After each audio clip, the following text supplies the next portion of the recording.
nation will endure as it has endured. Our long national nightmare is over. Give me a break. That's a bunch of malarkey.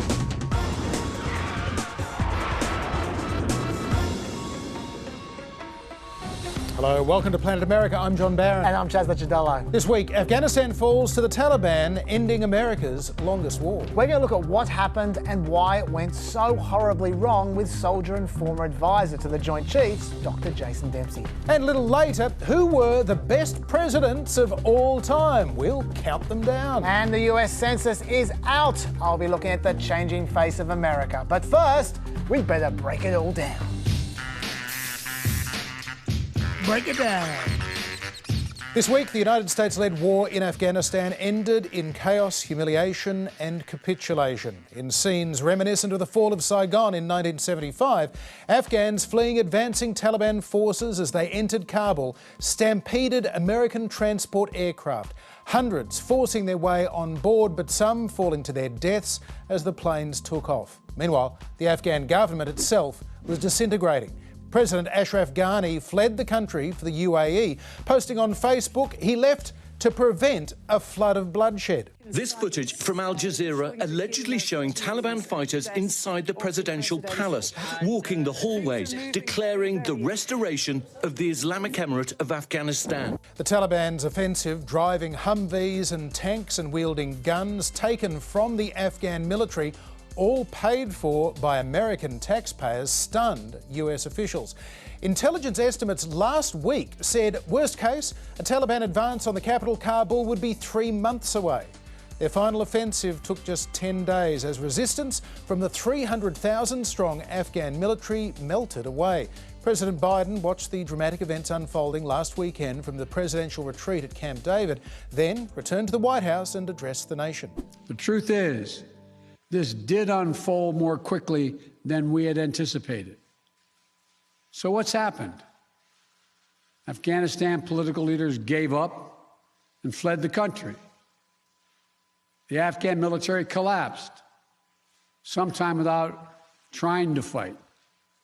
If anything, the developments of the past week reinforced that ending U.S. military involvement in Afghanistan now was the right decision.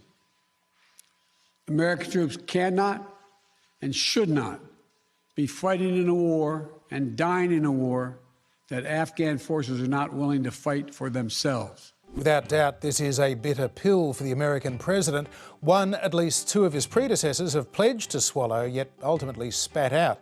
More bitter still for the families of the almost 2,500 American service members killed in Afghanistan, the almost 4,000 contractors killed there, over 1,100 Allied personnel, including 41 Australians who died, at least 47,000 Afghan civilians, more than 51,000 Taliban and opposition fighters, 444 humanitarian aid workers and 72 journalists. So far, the war has cost America around $2 trillion, $300 million for every day for 20 years, including $85 billion, rather poorly invested, in the Afghan army. And that is just the start. The US will have to pay another $2 trillion in costs for the 20,000 American personnel who were injured and around 800,000 other American veterans who served in Afghanistan and Iraq who will now have veterans entitlements. And it is all being financed by debt because George W. Bush, the same president who started the war, cut taxes. Biden's immediate predecessor, Donald Trump, was elected in 2016 on a promise to bring American troops home from Afghanistan. In 2018, his Defence Secretary Jim Mattis resigned over Trump's plan to pull troops out of Afghanistan and Syria. The president tweeted moments ago that Mattis was retiring, but Mattis's letter to the president said he was leaving, so the president could have a defense secretary whose views were more aligned with his. And for the next 2 years, Trump kept talking about a drawdown. We've been there for 19 years in Afghanistan.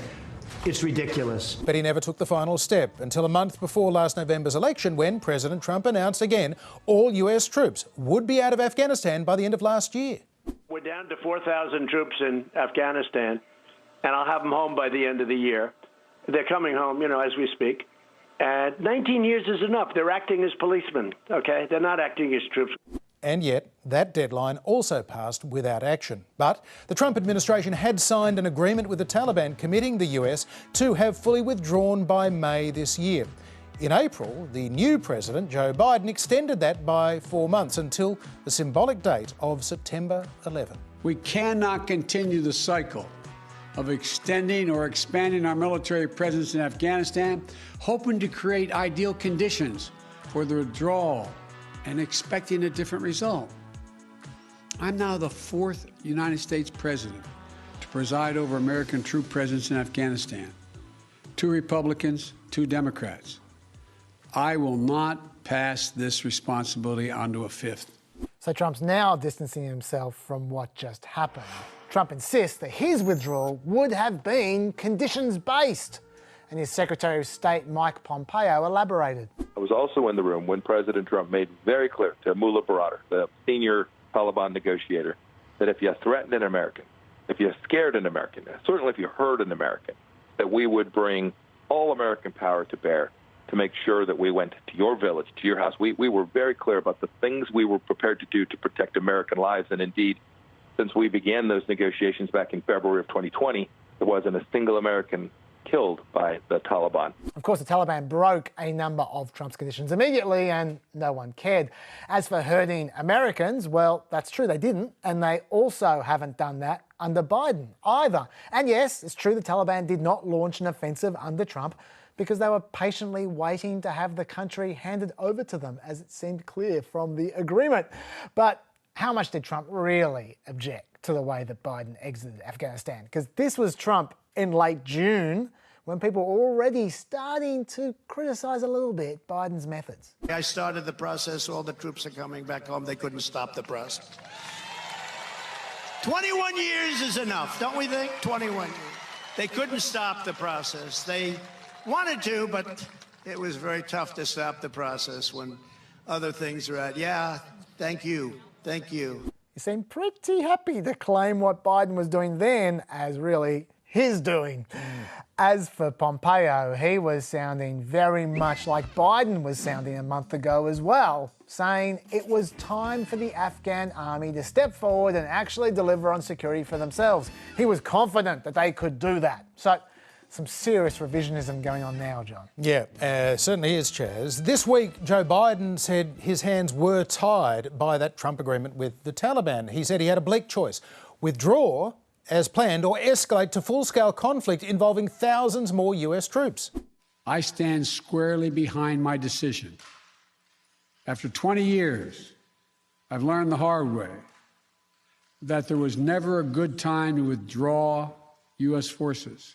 And ultimately, Biden's message to the American people this week was this. Our mission in Afghanistan was never supposed to have been nation building. It was never supposed to be creating a unified, centralized democracy. Our only vital national interest in Afghanistan remains today what it has always been: preventing a terrorist attack on America's homeland. Okay, Biden blaming Trump was rubbish as well. That dichotomy that Biden was drawing of having to leave immediately or escalate, clearly false. Biden already put the withdrawal back 4 months, and he's tripling the number of troops in Afghanistan right now, without presumably committing to a 3rd decade of fighting. But after blaming Trump for his situation, you played this clip before, he started blaming Afghanistan's troops as well. And that really annoyed some people. Do you know how many casualties the Afghan military took in an average year? More than the United States did in 20. When you're not getting paid on a regular basis, when you're not getting fuel, when no one is supplying you with ammunition, and yet you're still showing up to the fight, how dare us for having to blame these people for not having the audacity to be able to survive a Taliban onslaught? It's a fair point. About 55,000 Afghanistan troops have died fighting the Taliban since 2015, compared to about 150 American troops. But more importantly, the Afghan army was designed by America to rely heavily on the use of air power. But America just pulled their air support. They pulled their intelligence and they pulled their contractors required to keep Afghanistan's planes in the air. That meant the Afghan military couldn't really operate anymore. Towards the end, not only were they not paid, but they weren't flown out any food, water or ammunitions either.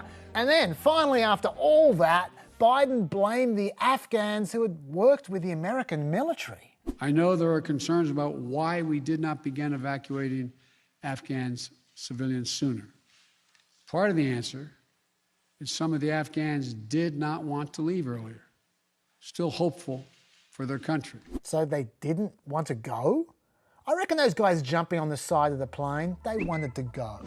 There were 88,000 allies and family members going through the brain-crushing US visa application process, according to some charities. I reckon they wanted to go. Call me cynical, but I suspect the real reason that Biden was dragging his feet so much on getting the Afghan allies and helpers out of the country could have been related to the political impact of a large number of Afghan refugees flying into America. But more on that later. Yeah, Chaz. Also, Biden did argue that the threat of terrorism has now metastasised. Unlike 2001, it is no longer centred on Afghanistan. That shift away, though, from idealism to pragmatism is a far cry from Biden's personal hero, John F. Kennedy, 60 years ago. We shall pay any price, bear any burden, meet any hardship, support any friend, oppose any foe to assure the survival and the success of liberty. They won't oppose just any foe. It turns out Biden has been long convinced that America's war effort in Afghanistan was heading towards failure, if not complete defeat. As Vice President in 2009, Biden opposed the Obama administration's surge. This week, he tried to cauterise that wound, and he may have effectively declared that era spanning the Cold War and the War on Terror to be over. For his part, former President Trump has been criticising his successor's handling of the withdrawal.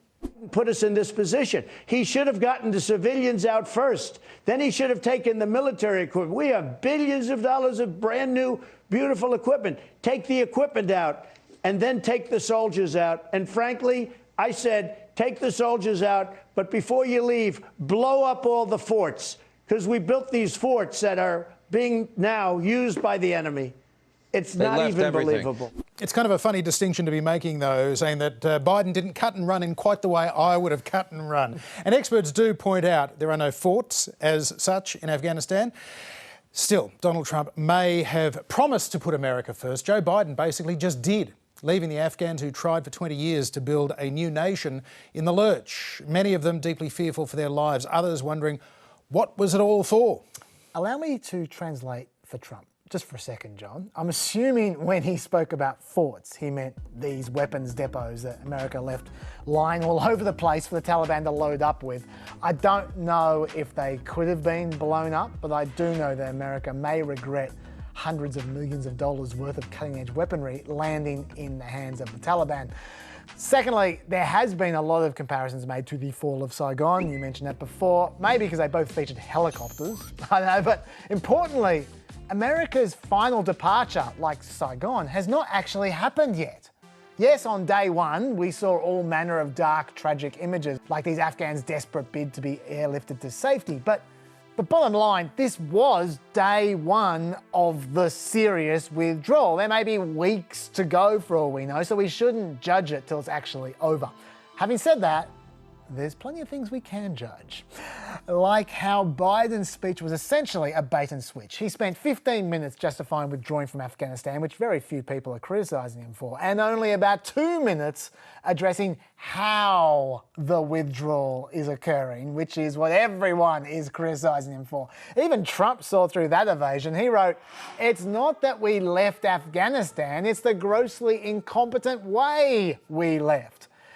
Biden said that the buck stops at him, and then he went on to blame a cavalcade of others, although he did admit he was surprised by how fast the Taliban took over. And look, that is true. This is Biden 6 weeks ago. But the likelihood there's going to be the Taliban overrunning everything and owning the whole country is highly unlikely. Okay, so let's assume no one could have predicted just how rapidly the Taliban would move. That still doesn't explain why they abandoned Bagram Airport a month ago. It's an easily defendable military airport that had high-value detainees locked up there, including members of Al-Qaeda who have now been released. Why leave there if you don't need to? And it doesn't explain as well why they reduced troop numbers to almost nothing, only to then rush more troops back. Just to be clear, after ordering the withdrawal of most of the 2,500 service members who were in Afghanistan when President Biden took office, Mr. Biden is now ordering more than double that to go back into the country to help Americans and others escape. A clear indication of inept planning. And it certainly doesn't explain how it was that no one told Biden that the Taliban were a serious threat, because this was not a secret. I know U.S. military commanders, I spoke to them personally, who told me that this was going to happen. They told me they conveyed this to senior leaders in Washington, but their messages weren't relayed to the president or weren't relayed to through the chain of command. Yet earlier this year, intelligence was supposedly saying the Afghan government could hold out for 6 to 18 months. In fact, even 4 days before Kabul fell. Intelligence were reportedly suggesting that Kabul could be isolated within 30 days and could fall within 90. That's 4 days before Kabul fell. Of course, now that everything's gone pear-shaped, us covering leaks are springing up everywhere, saying that intelligence actually warned of the rapid collapse of the Afghan military a few months back, and that military officials actually urged the State Department to move faster in their evacuation, and that intelligence officials actually reported the possibility of a rapid Taliban takeover, and that the CIA actually posited a scenario that was pretty close to what happened. You'll note that none of those leaks suggested Biden heard any of their more pessimistic supposed warnings. So, what was Biden told and when was he told it? This is what everyone wants to know, and that's why we have Senate investigations. And you know this one is coming. For more, we're joined by Dr. Jason Dempsey, a 20-year US Army veteran. He was deployed as an infantry officer twice to Afghanistan, once to Iraq as well. He served as an advisor to the Joint Chiefs of Staff and has since done a lot of work on behalf of veterans, as well as being the author of the book Our Army, Soldiers, Politics and Civil Military Relations. Dr. Jason Dempsey, welcome to Planet America. Thank you, John. It's great to be here. Jason, from what we understand, the best US intelligence available was saying that at worst case, the Taliban was about 90 days away from Kabul. It fell in under a week. How did it get that wrong? Yeah, you know, there's two dimensions to this. The first would be the credit to President Biden for finally being the president to realize that we needed to withdraw, that the position was simply untenable. I think if he made a mistake, it was in not realizing just how dire the situation was and how fragile the state that we were propping up truly was. In terms of this question, though, of 90 days versus a week, I see that as a distinction without a difference. And the analogy I've been using is, if all of us own stock in a company and we see a quarterly report that says, hey, this company is going to collapse in 90 days, all of us are going to sell tomorrow or as soon as we can, right? There's no incentive to hold on or to be the last one fighting, particularly when you expect your country to be overrun. And so the quickness of it, though, I didn't forecast that beforehand. It's just how I'm trying to figure out what happened now. But it is reflective that what we really built was a house of cards, and that the Taliban particularly were playing a very long ground game that they were able to execute very well over the past few weeks. So do you think the administration has bungled the departure, or do you think what we're seeing was inevitable? Yes and no, right? I mean, yes, what you're seeing is government bungling. What you're seeing is a U.S. State Department that's very, very slow to pick up on the special immigrant visa program. You're seeing military leaders who did not plan for a very likely scenario. If they did plan, they didn't plan well, and they didn't adapt to the changing situation. But all that said, right, it was kind of foreseeable, and it was a reason why we needed to leave, that the Afghan security forces were so fragile, so overextended, and that they'd been continuing to lose ground for so many years. The situation was just untenable, but that doesn't mean it's not heartbreaking to see the incompetence in reacting to that fall. I mean, it does seem frankly extraordinary that after 20 years, between 80 and 90 billions of dollars pumped into the Afghan security forces, that they were still so utterly unprepared without an air support capability, so that they just threw down their arms. I have the utmost respect for the vast majority of the Afghan security forces. There are really some great Afghan patriots. The question, though, of air power is where we fundamentally screwed up. Right? We fundamentally screwed up. We said that we needed to build a military capable of resourcing, maintaining, and employing highly complex, technologically advanced aircraft against an enemy, mind you, that had 0 helicopters for the entire war. So this idea somehow that, as well, we just couldn't keep the air power there, misses the fundamental question. That was a technological solution for a fundamental flaw in our plan, which was we never had a political ground game. We were constantly trying to prop up a government that was seen as illegitimate. We structured a military in a way that it was also seen as the predatory arm of that semi-illegitimate government, while the Taliban were there without technology, without air power, playing the long-term ground game and winning over local people, sometimes through carrots, a lot of times through sticks. You don't have to agree with what they did, but they did it effectively.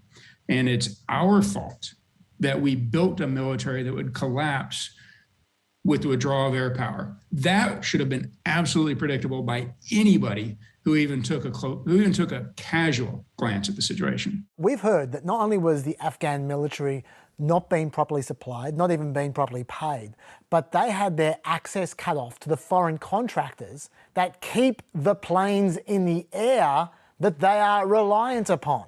Now, is that true? Because if that is true, then that's some serious mismanagement going on from the Americans. Oh, absolutely. Mismanagement from top to bottom. And you have to remember that what the American Army did, and I'm as guilty of this as anybody, we did what we wanted to do.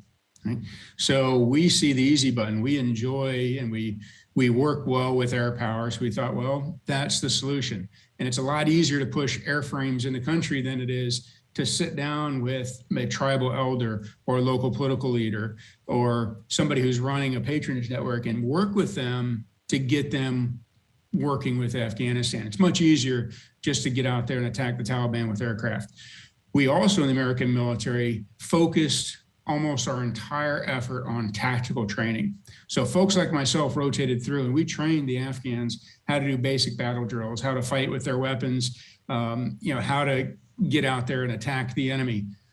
We did very, very little training or thought on how do you actually run resupply systems that make a Western military sustainable and effective. I wonder, Jason, how did you feel personally about President Biden's assessment, which was essentially, we can't fight for people that won't fight for themselves? Is that an insult to the many, many Afghans who fought and died over the last 20 years?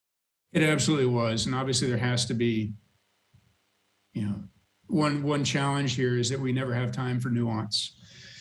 In one respect, he's right, in that we saw an Afghan government that could never get beyond, or an elite class in Kabul that rarely got beyond self-protection, self-dealing, and infighting to actually figure out, okay, if these folks who are supplying us with billions upon billions of dollars leave every year, what do we actually do if we're left on our own? So for one, it's right and it's okay, and I find it perfectly acceptable to criticize some of the Kabul elites. Obviously, I don't find it acceptable to criticize the willingness of your average Afghan to fight, right? This is a nation of fighters. They've lost thousands upon thousands more than Australia or the United States did, by an order of magnitude. And again, these guys have been in a fight their whole life. And so the nuance there, the way we got to thread the needle is, yes, we were fighting for a government and we were trying to prop up a government that was illegitimate, predatory, and widely seen as such. But we also share great blame in taking a nation of fighters, a nation of patriots, and giving them a military that was absolutely unsustainable. Now, the Taliban are trying very hard to act like they've significantly modernised since the 1990s. Now, you've presumably had some personal experience with the Taliban. Do you believe them? No, you shouldn't. And there should be no necessarily goodwill extended to the Taliban, but it's obviously a good sign that they at least recognize that it's in their interest to try to fool us. And so we want to keep enough attention on them to say, hey, you need to, at least keep acting like it, even if you don't truly believe it. And I do think it would be very helpful for us to maintain diplomatic presence, try to keep a media presence, try to keep an NGO presence in there, and keep a spotlight shining on all the native Afghans who are trying to change the tone, tenor, and shape of their government. Those who are willing to stand up against the Taliban. Now, obviously, if anybody fights against the Taliban, we can't necessarily go in and rescue them, but we can support and make it known to the Taliban that any atrocities they commit against those who are trying to push for a more democratic society, more women's rights, that we'll be there on their side, and they'll pay for it. Maybe not by direct military action, but in further isolation. Jason, I wonder, as a two-tour veteran of Afghanistan yourself, how do you think the many hundreds of thousands of American men and women who served there are feeling this week? Man, it's a whole mix. You'll see the full range. A lot of folks, angry, sad. Obviously a lot of it depends on, what your vision of the war was. Out of those hundreds of thousands who experienced Afghanistan, we all saw a little bit different. We're all different people going in, and we're different coming out. I think there is a connection among a lot of vets to the Afghan people. We're seeing a lot of widespread support among the veteran community to help those who helped us. And, like I said before, I would love to have as many as we can load up, bring them to America. I'd love to have that asset, that intelligence, that energy, that commitment to free ideals here in the United States for the next generation. I think it's what we need. But there's also others who will just default to kind of the simplistic narratives of, we just should have bombed them all. Unfortunately, I think that's a minority, but it's gonna be a long time for us to process this because there is, once we got bin Laden, it's really, really hard to argue that anything at all beyond that was not a massive waste of American blood and treasure. Jason Dempsey, really appreciate your perspectives. Thank you very much for joining us on Planet America. Great having you guys. Take care. Former commander of US forces in Afghanistan, David Petraeus, has been very critical of the Trump withdrawal deal with the Taliban, but he does point out Biden was free to break the agreement if he wanted to, and this is how he described the evacuation this week from Kabul. This might be termed, I think, a Dunkirk moment, and we are responsible for a good bit of this, if not all of it, frankly. And when it comes to that Dunkirk-style evacuation, General Petraeus says America needs to include Afghans who served alongside Americans as interpreters, among those being immediately shipped out.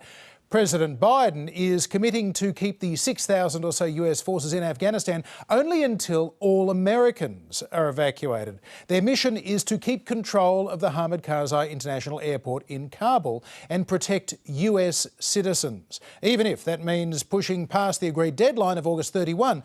A defiant Biden is maintaining the events of this week were simply unavoidable. So you don't think this could have been handled, this actually could have been handled better in any way? No mistakes? No, I don't think it could have been handled in a way that we're going to go back in hindsight and look, but the idea that somehow there's a way to have gotten out without chaos ensuing, I don't know how that happens. I don't know how that happened. So for you, that was always priced into the decision? Yes. Then yesterday, the chairman of the Joint Chiefs of Staff, Mark Milley, was asked whether he saw any of this coming. They had the training, the size, the capability to defend their country. This comes down to an issue of will and leadership. And no, I did not, nor did anyone else, see a collapse of an army that size in 11 days. So, more Afghan blaming. The Biden administration is giving no indication the focus of the US mission in Afghanistan will be extended to protecting the Afghans wanting to leave for the United States. Just days before the fall of Kabul, the Reuters news agency reported the Biden administration was holding secret talks with other countries to secure deals to temporarily house at-risk Afghans while their special immigrant visa applications were being processed. They named Kosovo and Albania as possible destinations for them. There is a backlog of at least 20,000 applications guidelines for that particular visa, which applies only to the Afghans who were formerly employed by the US military for a minimum of 2 years. Last month, the US State Department increased the number of visas by 8,000 for a total of 34,500, but that is not nearly enough, according to welfare groups who estimate they need to extricate approximately 70,000 Afghan interpreters and their family members. And it's estimated that 2/3 of them live outside Kabul itself.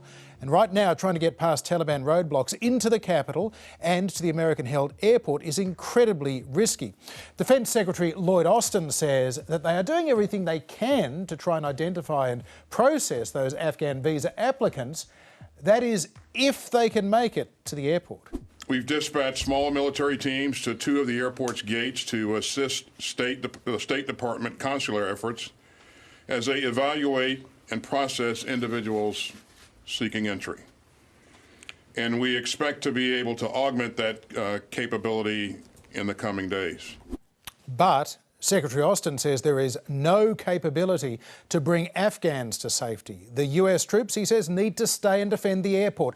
And the safe passage agreement with the Taliban only extends to American citizens, not the Afghans that helped them. That is for sure. The Taliban have set up checkpoints outside the airport entrances, whipping and beating Afghans who attempt to cross. So you've got thousands of desperate Afghans gathering outside the airport while planes are leaving inside the airport near empty.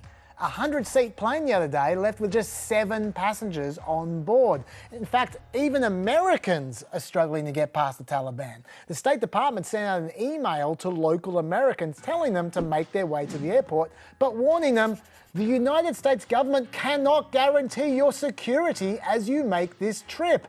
As for Americans outside Kabul, there's no plan to evacuate them at all so far. They simply can't get past those Taliban checkpoints.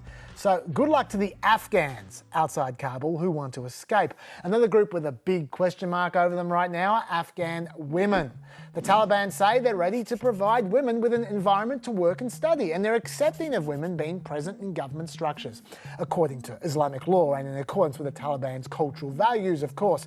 But literally within an hour of the Taliban entering Kabul, they were painting over pictures of uncovered women. And I think this interview here says it all. Would that still include women's rights and a democracy?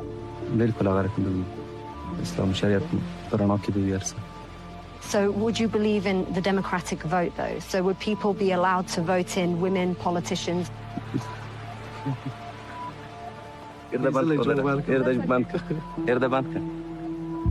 Stop being. Okay, that's fine. You just want to answer it. That's okay. It's like a scripted dark comedy. Meanwhile, there are reports from outside Kabul of Taliban commanders demanding that communities turn over unmarried women to become wives for their fighters. Now, we should say that the Taliban has denied that their people are responsible for many of the brutal acts attributed to them. They blame the incidents on men impersonating the Taliban. Some pretty good impersonators out there, John. Yeah. Meanwhile, neighbouring nations, including Pakistan and Iran, are closing off their borders, shutting off another potential avenue of escape. But it's worth considering as well, while we're looking at comparisons between Afghanistan now and Vietnam after the fall of Saigon in 1975. In the 1970s, the US supported the immediate evacuation from South Vietnam of 125,000 Vietnamese refugees, and subsequent immigration has seen the Vietnamese-born population in America since the 70s grow to over 1.3 million. That is worth noting, and it's also worth noting that Biden opposed those Vietnamese refugees at the time. He said the US had no obligation, moral or otherwise, to evacuate foreign nationals. Either way, not sure Conservatives need to worry about too many Afghan refugees coming over. Some of them, like Charlie Kirk, are coming up with some woeful takes about that prospect. Let the country crumble. Do you know there's 5 million displaced people in Afghanistan now? This was all intentional. Joe Biden let it fall apart to now say, oh, I'm so sorry. I guarantee you Joe Biden's speech this afternoon will talk about refugee assistance and relocation support. What's going on here is Joe Biden wants a couple 100,000 more Ilhan Omars to come into America to change the body politic permanently. We're playing checkers, and they're playing chess. I'm not sure Kirk can play checkers or chess. Yeah, interesting conspiracy theory. I'm not sure a lot of Afghans coming to America are going to be signing up to become Democrats after Biden's handling of this whole thing. That's a good point. We'll see. America's willingness to accept Afghan refugees and a potential future wave of immigrants may well be affected by the ongoing surge of arrivals on America's southern border. Customs and Border Protection intercepted in excess of 200,000 immigrants crossing from Mexico in the month of July, the highest monthly number in 21 years. The Biden administration is still using a public health code known as Title 42 to immediately expel many of them on the basis they could be carrying COVID. But a lot of them keep on trying. 27% of those border crossers who were taken into custody in July had been previously detained doing exactly that. Yeah, 212,000 crossings, John. That's a lot in 1 month, especially when you compare it to the last few years. Note, by the way, the border crossings tend to fall during the peak of summer from June onwards. That's the dotted line. Whereas now, they're still going up. In fact, twice this year, the people who made the official version of that last chart you saw had to stretch the y-axis to accommodate the ever-increasing numbers. To put all this in context, fiscal year 2021 has currently had the 7th most border crossings in a year ever, and there are still 2 months to go. It's looking very likely it's going to break the all-time record. But the problems aren't just the numbers of people, it's who the people are. We've heard a lot about solving the root causes of irregular migration from Central America, but increasing numbers of migrants aren't even from Mexico or Central America. That green line there shows we're up to 29% of the monthly total coming from other places. So how do you stop the situation from degrading in those countries? John mentioned Title 42. That's the public health regulation that allows you to reject people who may be carrying COVID. It's basically being used as a pretext for thinning out the number of migrants. They don't even test them before booting them. But something interesting is happening with that. Over time, the administration has gradually added more and more exceptions to Title 42, so they're rejecting a lower percentage of people. You see, the green line there is who they're rejecting, and the purple line is who they're accepting. This month was the first time they've accepted more people than they've rejected. But given they've been using this COVID rule, it's ironic that they haven't actually been routinely testing migrants for COVID. Instead, when local governments and non-government organisations can test the migrants for them, they let them do so after Border Patrol releases them. But that's kind of a bit late, because in the meantime, they can spread it heaps everywhere. The city of McAllen in Texas says the government recently released over 1,500 new COVID-infected migrants upon them just in 1 week alone.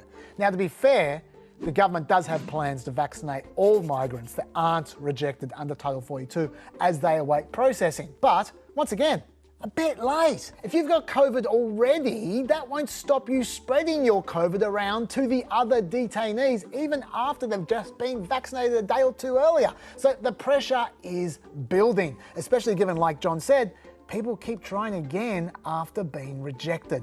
The administration has now begun flying hundreds of rejected migrants deep into Mexico, so they can't easily cross again when they're rejected under Title 42. A pretty far cry, though, from the humanitarian angles that Biden was running with just last year during the election campaign. Sometimes, though, it takes leaked audio to explain what's really going on. Mayorkas says the situation is more dire than he is publicly willing to admit. This is unsustainable. These numbers cannot continue. We cannot get to a point where we were a couple weeks ago, and we're going to make sure that doesn't happen. We're looking at the policy options. And yet, those numbers keep going up, John. Tick, tick, tick. Luckily for Biden, he's got a number of crises all distracting us from the others at the moment, because concerns over waning immunity from COVID-19 has seen the Biden administration announce this week that Americans will become eligible for a third booster shot as early as next month, at a time when 85 million Americans are still basically refusing to get their first shot. Quite frankly, it's a tragedy. There are people who are dying and who will die who didn't have to. So please, if you haven't gotten vaccinated, do it now. The US booster program and similar programs in Western Europe and Israel as well have drawn criticism from the likes of the World Health Organization, who question the morality of rich nations with vaccination rates already above 50%, giving their citizens a third shot when the continent of Africa, for instance, has barely more than 4% vaccinated. President Biden, though, has defended the move, which will see people offered a booster 8 months after their second shot, saying that America is still giving more vaccines away to other countries than it's keeping for itself. We can take care of America and help the world at the same time. In June and July, America administered 50 million shots here in the United States, and we donated 100 million shots to other countries. That means that America has donated more vaccine to other countries than every other country in the world combined. And the WHO do fear that the next scary variant might come from one of those poor countries with low vaccination numbers. There is certainly a logic, though, to booster shots. Up to 30% of the new cases in some of the states at the moment are from people who are fully vaccinated. And Israel has done some good research on how the effects of vaccines wear off over time. These here are the cases per capita during the current spike from unvaccinated people.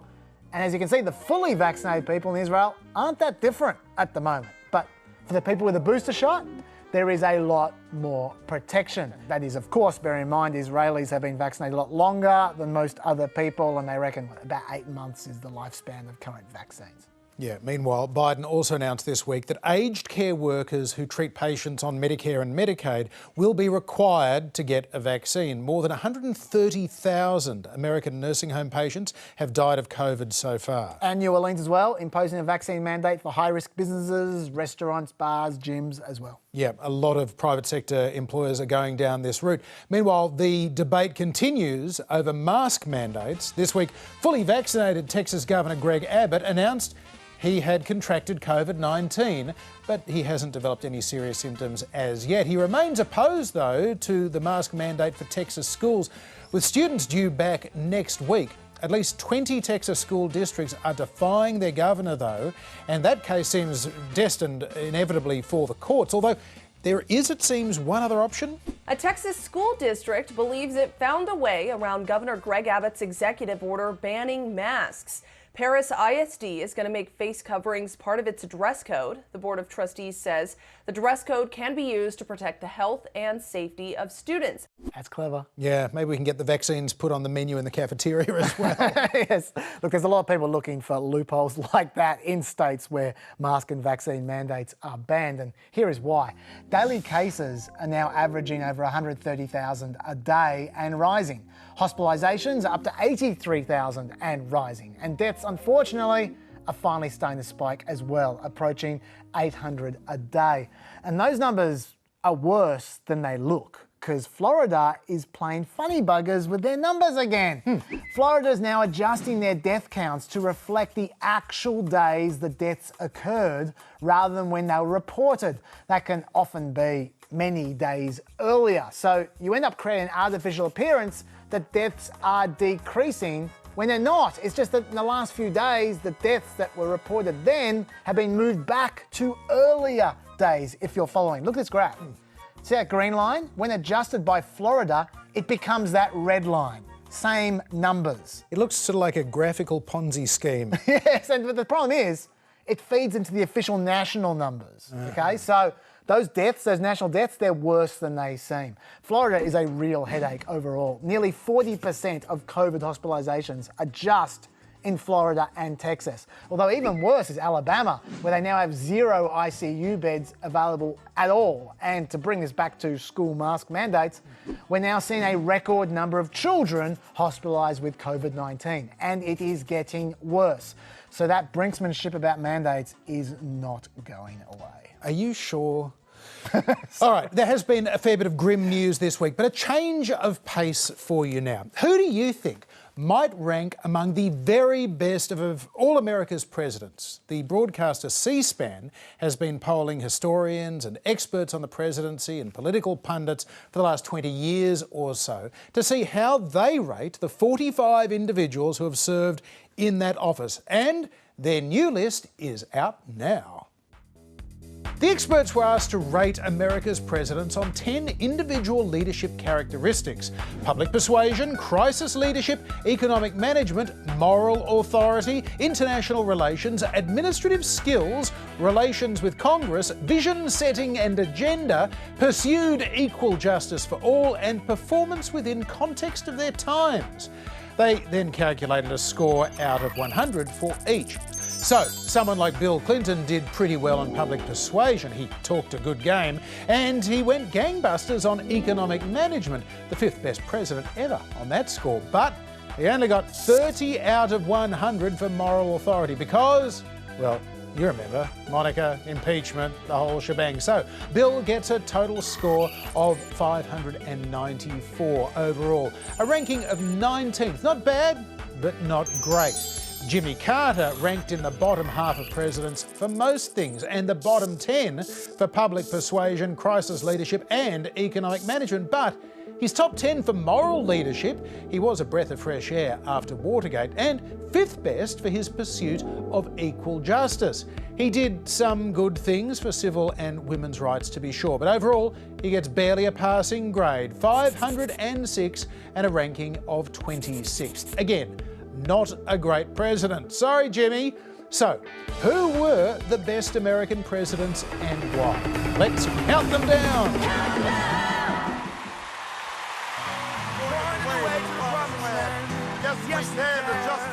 Coming in at number 10 this week, up 2 places, the Yes We Can man, Barack Obama. Obama gets high marks for public persuasion, moral authority and 3rd best of all presidents in the pursuit of equal justice. He scores less well, though, on crisis leadership, pretty average on international relations, while his relations with Congress were poor. After he lost that big Senate majority, Republicans basically went into full obstruction mode. Obama.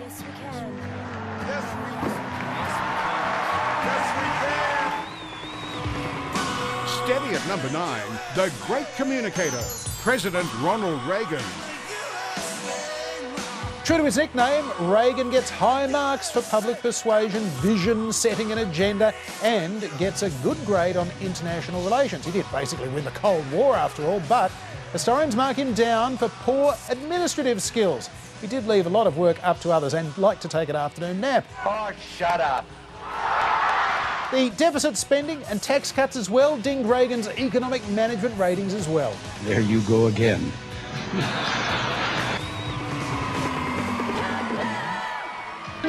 Number 8, John F. Kennedy.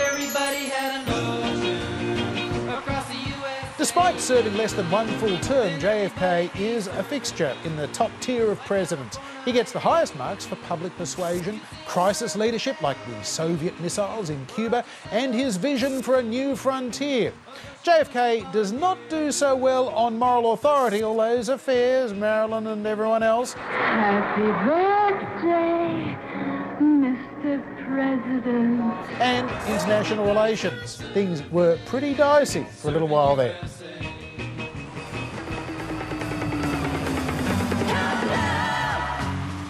Number 7, a real golden oldie, Jefferson Airplane. Oh, sorry, Thomas Jefferson. America's 3rd president is still considered one of the very best. He wrote the Declaration of Independence, served as Secretary of State and Vice President, and historians give him great marks for his 8 years in the White House as well, except on his pursuit of equal justice for all. Hardly a surprise, despite claiming to oppose slavery, he legally owned more than 600 people in his lifetime, making at least one of them pregnant.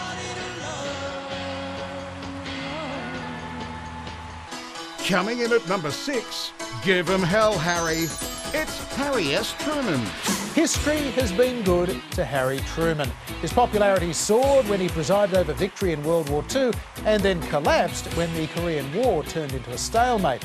He took strides in civil rights, desegregating the military, giving him high marks for equality, and he gets top grades too for crisis leadership and international relations as well.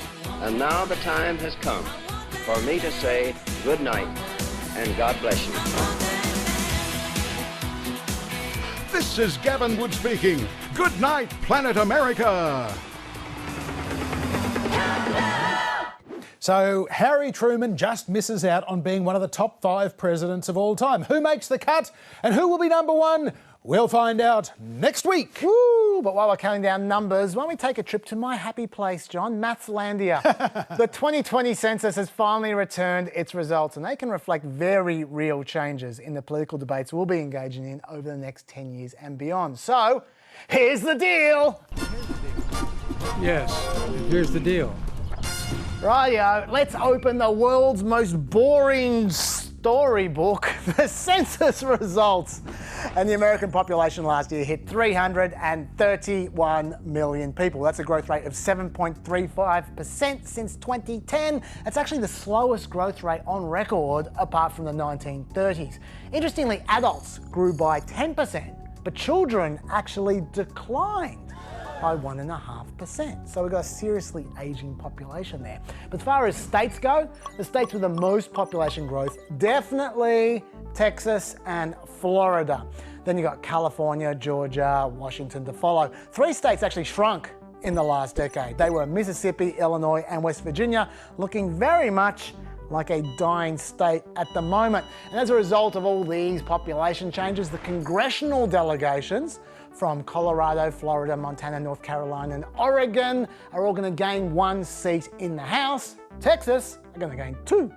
Whereas California, Illinois, Michigan, New York, Ohio, Pennsylvania, and West Virginia are all going to lose 1 House seat. As far as politics generally goes, there are 2 obvious relevant trends from this census. 1, urbanisation. The 10 largest cities all grew this decade. 8 of them grew at a faster rate than they did last decade. You might think that's not a big surprise, cities grow, but 52%, literally a majority of the counties in America, the orange ones, all shrunk over the last 10 years. Even amongst the urban areas, the more urban the area, the more it grew. 81% of metropolitan areas, they're the places with more than 50,000 people, grew in the last decade.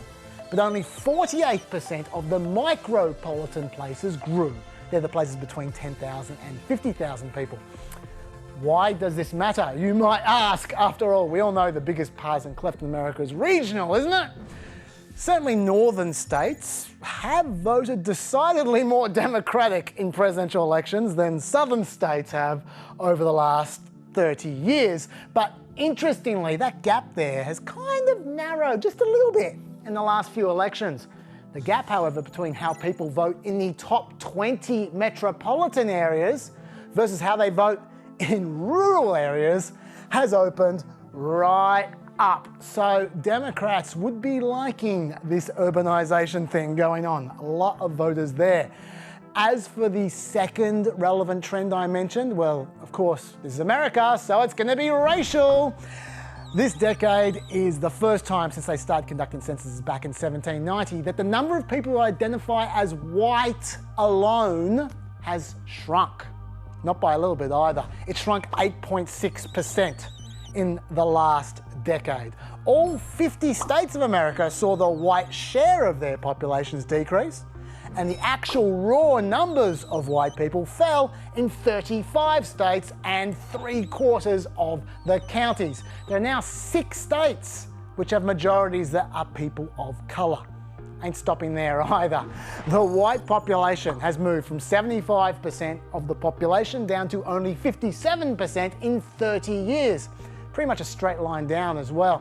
Whereas during that same period, the Hispanic share of the population has doubled, and so has the Asian share of the population. And finally, the black share of the population has remained pretty much steady. But while all of this is going to obviously have political ramifications, the biggest change is this.